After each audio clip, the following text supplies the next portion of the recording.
Totalmente de tema, vamos a hablar de uno de los adelantos que tuvimos en el programa de hoy. Recordemos que hoy se cumple un nuevo aniversario del nacimiento de Juan Bautista Alberdi, 215 años exactamente. Hablábamos del Día del Abogado, pero ahora está con nosotros la doctora en Historia Romina Zamora para de alguna manera ayudarnos a entender un poco y a conocer más a este prócer que fue muy importante en la conformación de la nación argentina y también en lo que conocemos un poco hoy como esta Argentina moderna. Muy buenos días, Romina, ¿cómo estás? Hola, buen día. Un placer recibirte para que nos ayudes a un poco a comprender y a aprender sobre Alberdi.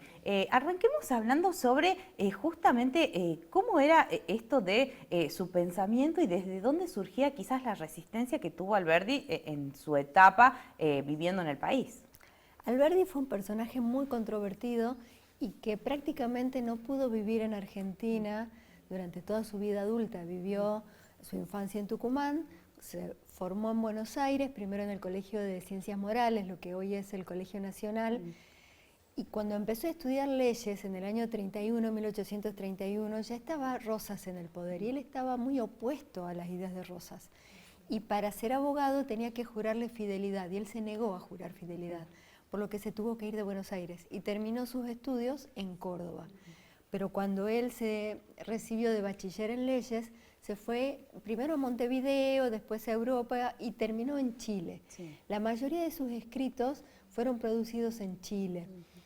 Desde Chile, por ejemplo, tuvo una discusión muy fuerte con Sarmiento, sí, porque si bien los dos estaban opuestos a Rosas, una vez que cae el régimen rosista, tenían ideas muy distintas de cómo debía ser la organización nacional. Porque Sarmiento era muy centralista, en cambio Alberdi tenía una idea federal. Sí. Y tenía una idea muy industrialista y buscaba un Estado fuerte que permitiera el desarrollo cultural, la educación en el desierto y que permitiera la industrialización del país. Él en su época chilena tiene un intercambio de cartas con Sarmiento. Las cartas de Alberdi se llaman cartas quillotanas, porque él estaba en Quillota, sí, y Sarmiento les contesta con la 101. Sí. Y Alberdi tiene una pluma muy fina, escribe muy bien, en cambio Sarmiento lo único que hace es insultarlo, agredirlo personalmente. Y para los mismos años él escribe las bases y puntos de partida para la organización política de la República Argentina, que no la escribe a pedido de la Asamblea Constituyente, sino que él escribe, la pone a disposición y la Asamblea la toma. Claro, como una especie ya de resumen de todos sus pensamientos y de todo lo que venía de alguna manera manifestando. Hay algo bien curioso y es que él en un libro de su juventud, en el fragmento al estudio preliminar del derecho, que es un libro que a mí me gusta mucho, él habla de la constitución, de la antigua constitución de un pueblo, de las tradiciones de un pueblo y cómo se deben respetar esas tradiciones. Pero en las bases él imita la Constitución norteamericana. Claro. Entonces toma ideas que no son propias, pero que es mucho más pragmático para lograr el desarrollo del Estado y una organización nacional. Pero hay ideas que él mantiene, como las ideas del industrialismo, las ideas del Estado fuerte, la idea del pacifismo, porque él después se pelea con Mitre, sí, porque él estaba en contra de la guerra de la Triple Alianza. La guerra contra Paraguay, él defendía a ultranza la paz.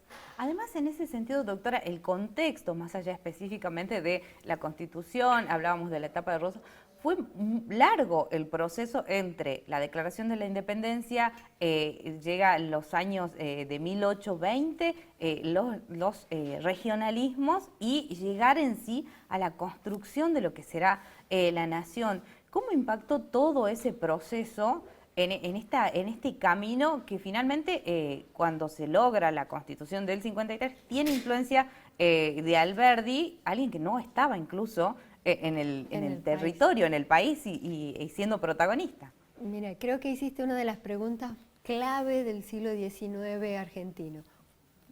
¿Cuál es o por qué sucede esta distancia entre 1810 y 1816 y después 1853 la organización nacional, pero que se logra en 1860, sí, cuando se incorpora a Buenos Aires? Porque esa Constitución del 53 que se escribe sobre las bases de Alberdi es muy resistida por Buenos Aires. Sí. Sarmiento escribió en contra, y Buenos Aires se incorpora recién en el 60. Pero esa brecha, ¿qué sucede en esa brecha? Porque lo que hubo fue una emancipación de Europa, una emancipación de España, Sí. pero sin saber cuál va a ser el orden del Claro. país. Y Buenos Aires no era ni por lejos la ciudad más importante, pero sí era la ciudad que tenía puerto, entonces que tenía el principal ingreso de la aduana. Sí. Por eso el gran enfrentamiento iban a ser las ciudades contra Buenos Aires, buscando quién va a tener el dominio de la aduana y cómo se va a dar el crecimiento y la distribución del conocimiento y de las decisiones políticas entre Buenos Aires y las demás provincias. Pero además a mí me interesa resaltar un aspecto de este periodo que es muy importante en Alberdi, porque Alberdi era un intelectual completo, como eran en esa época, no era especialista en algo. Él era jurista, economista, político, fue diplomático, era escritor, fue músico. Y su primera obra fue un método para, el ensayo sobre un método para tocar el piano, que fue un estudio del método de Rousseau, Sí. que justo es el que se está mostrando. Sí. Él era un admirador de Rousseau, junto con toda la generación del 37, y es un romántico y es un idealista en sus inicios. Otra obra que me interesa es una obra de teatro que se llama La Revolución de Mayo, que él prometía hacerla en 4 partes, escribió 2 nada más, pero esta obra es, por ejemplo, en la primera en la que aparecen paraguas el 25 de mayo. Sí. Uno dice, ¿de dónde aparecen los paraguas? Claro. En las fotos que vemos, en los retratos, sí, que vemos en de los esa época. dibujos.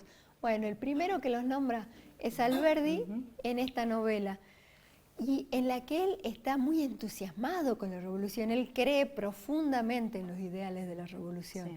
y en los ideales franceses de igualdad, legalidad, fraternidad.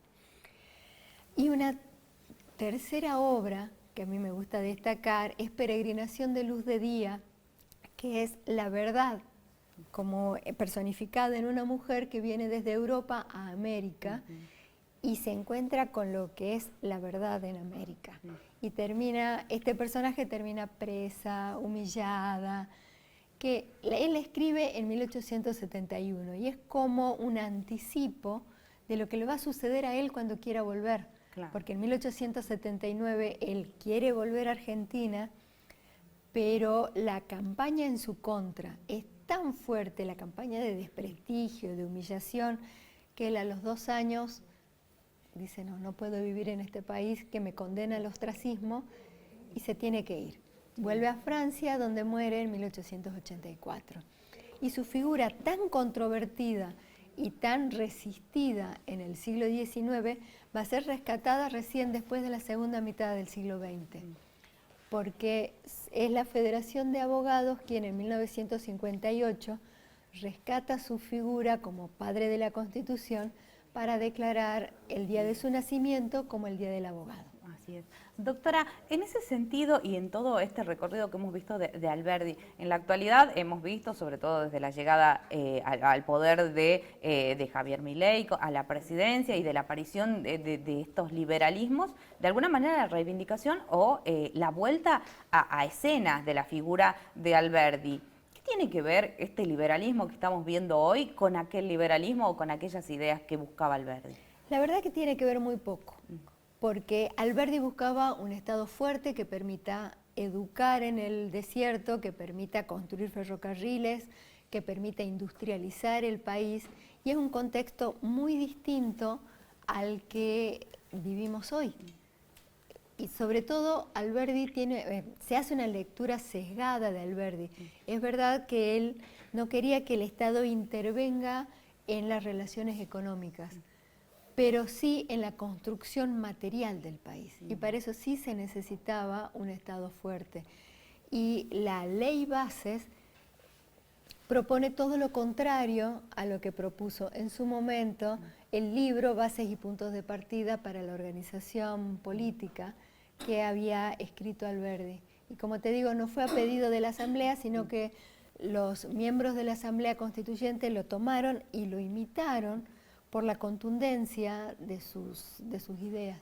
¿Cuál considera, doctora, que es el legado que de Alberdi tenemos que de alguna manera como argentinos reconocer y recordar también para entender un poco el objetivo y su función en la construcción de la nación?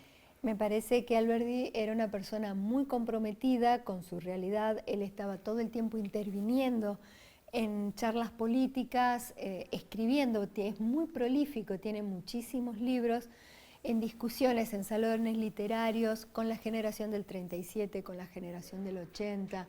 Fue una persona muy comprometida y que influía en su momento. Él, estando en el exilio, durante un tiempo fue diplomático, sí, fue representante de la Argentina, y después, aunque fue nombrado diputado por Tucumán, tuvo que irse porque la situación le fue insostenible.